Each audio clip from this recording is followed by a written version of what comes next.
Nacional con matrícula oficial a nivel nacional, vacantes limitadas, secundario completo, mayor de 18 años, sin límite de edad, no registrar antecedentes penales. Informes con Laura Ceballos, el teléfono 3544-419551.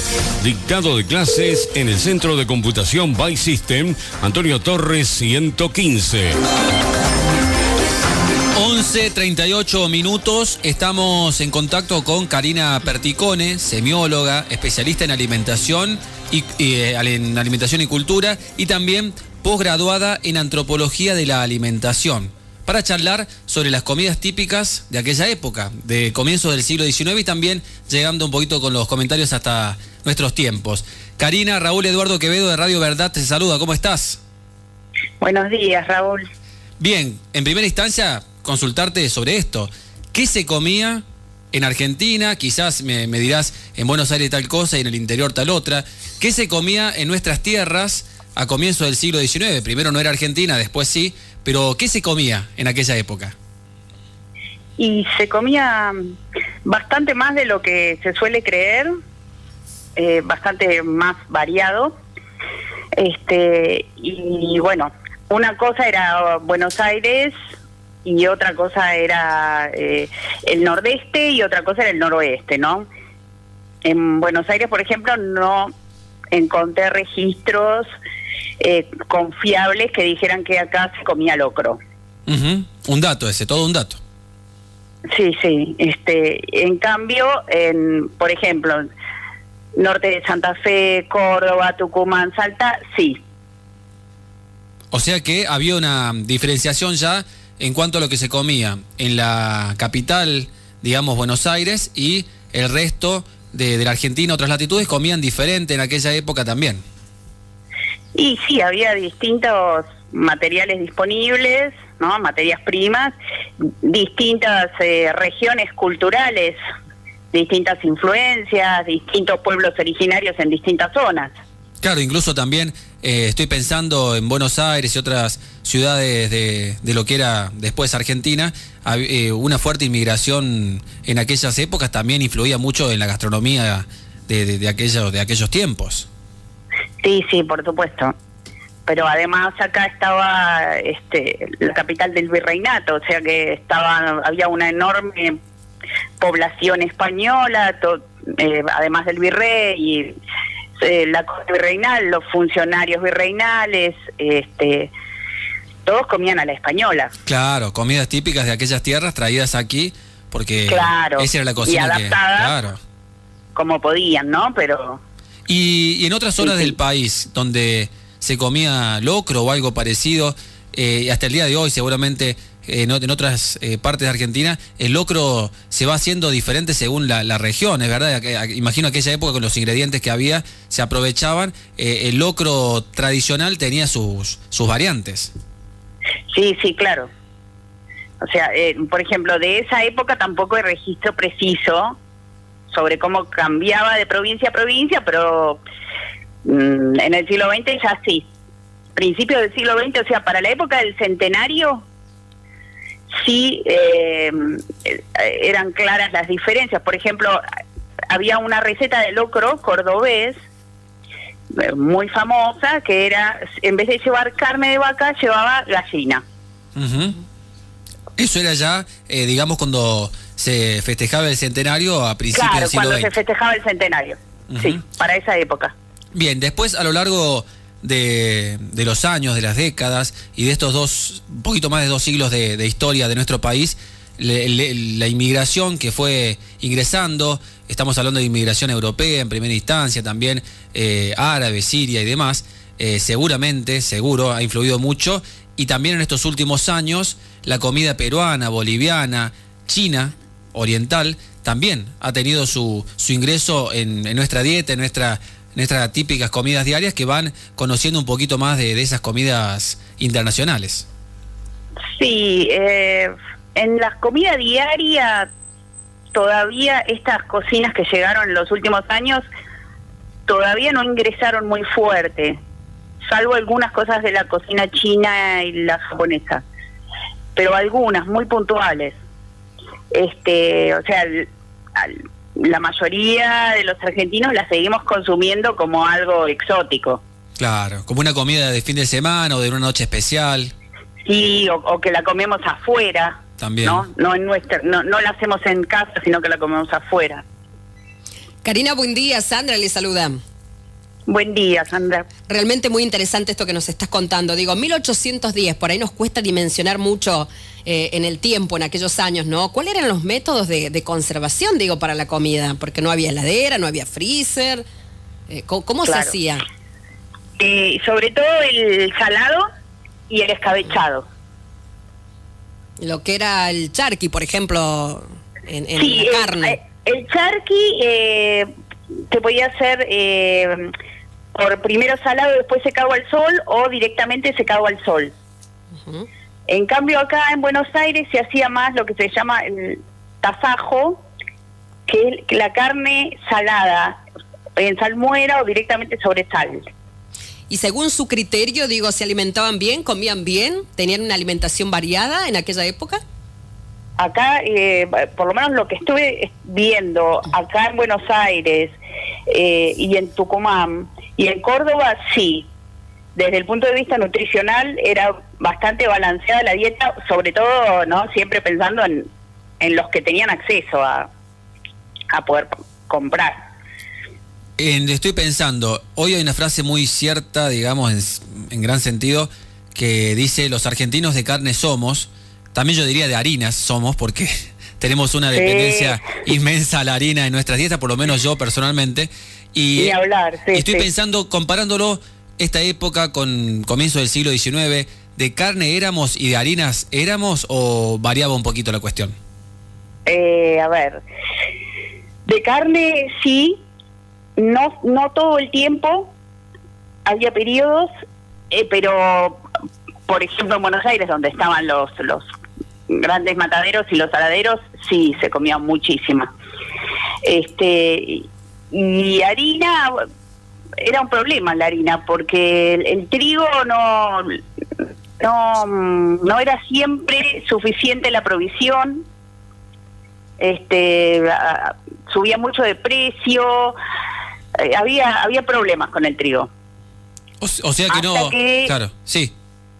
No, digo, el trigo se reservaba sobre todo para el pan y la pastelería. Bien.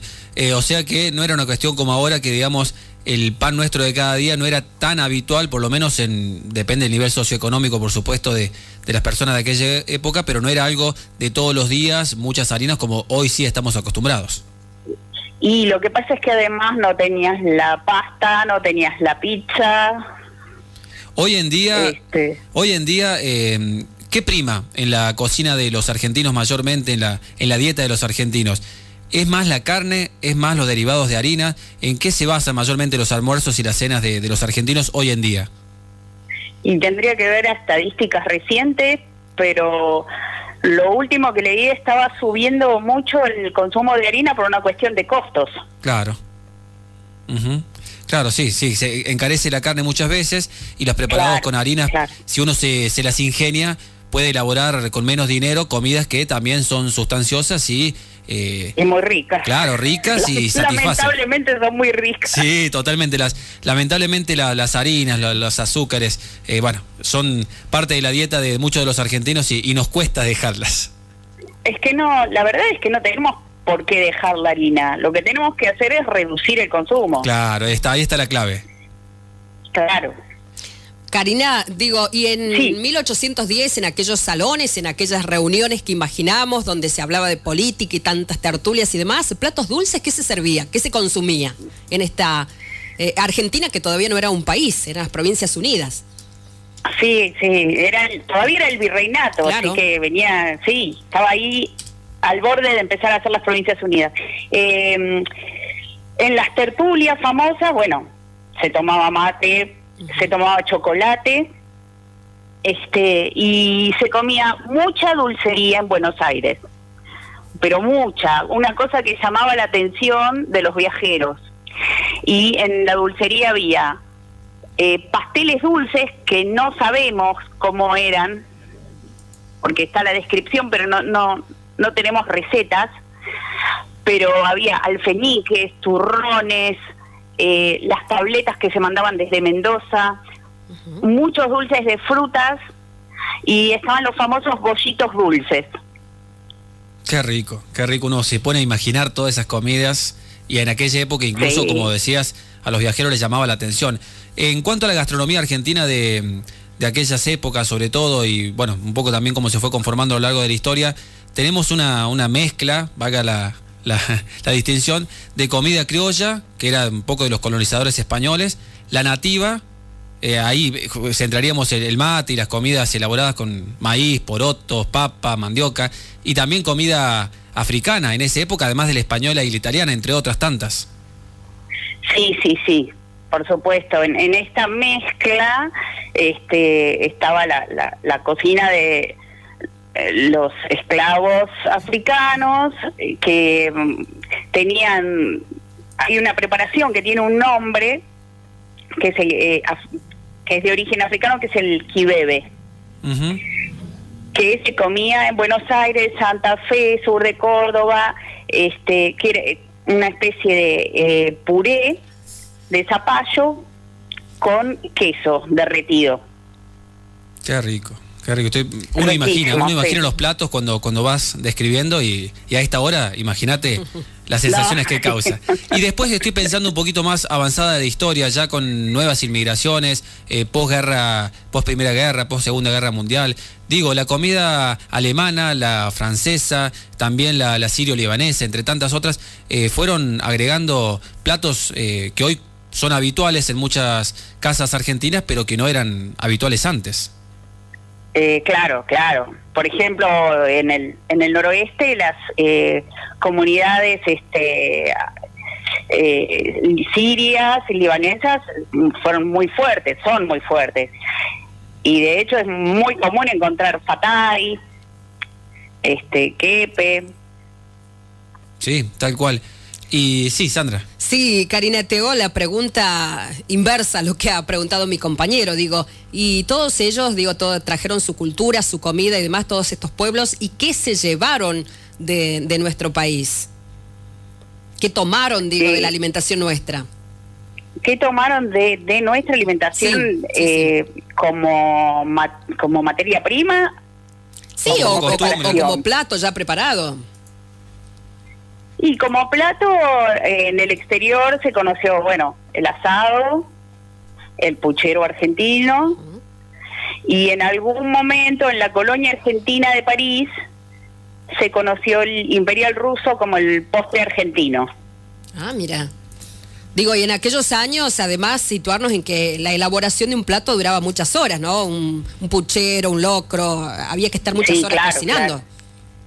Claro, y revolviendo para el locro, y se cocinaba a brasa, sí, muchas horas. Por lo general en las ciudades, cocinaban los esclavos. Ajá. ¿Y ahí podían meter su historia, sus costumbres, o eran muy estrictos en las recetas y no le dejaban meter mano, como se dice, a los esclavos que cocinaban?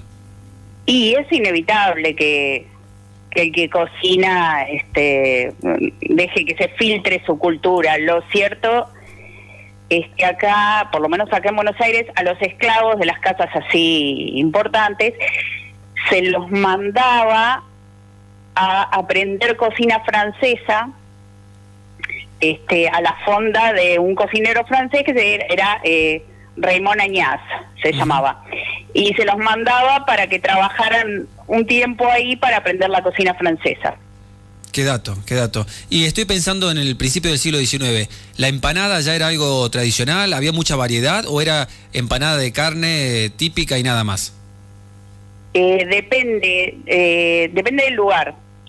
Pero, por ejemplo, acá en Buenos Aires era algo que no era una comida común, no era una comida de las casas, era algo que se compraba, algo que se comía en la calle, al paso.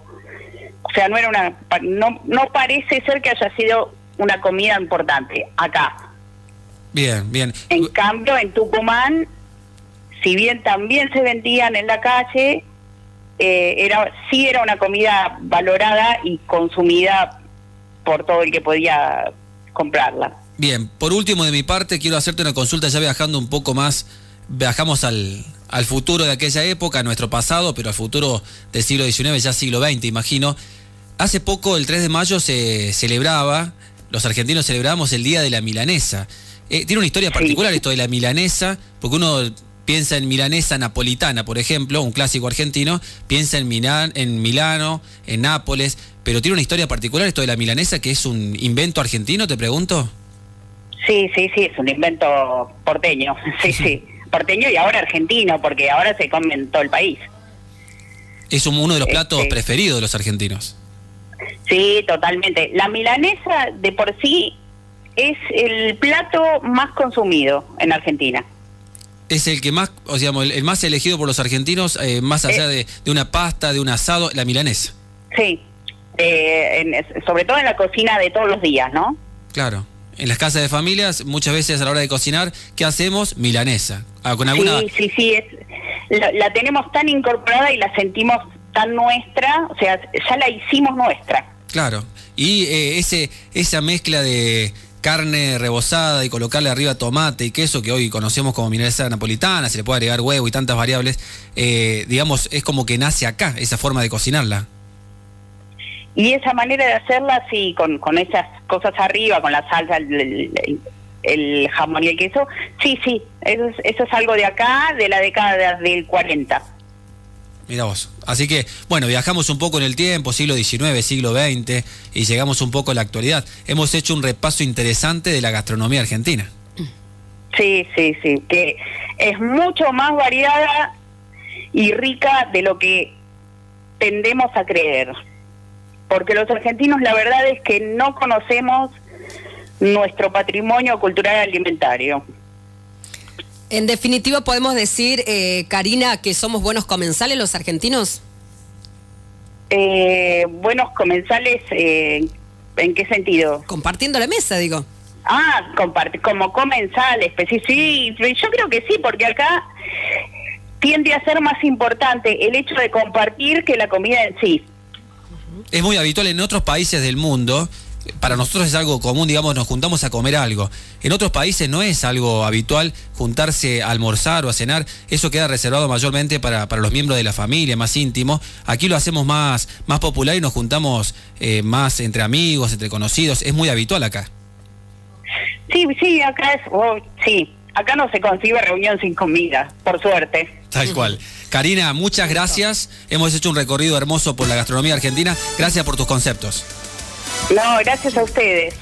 Así pasaba Karina Perticone, semióloga, especialista en alimentación y cultura y posgraduada en antropología de la alimentación.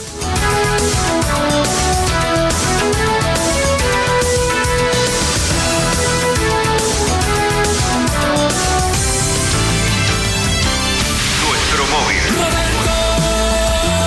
Se está desarrollando en nuestra ciudad el acto por el 25 de mayo. Roberto, te escuchamos con Shell Apellaniz.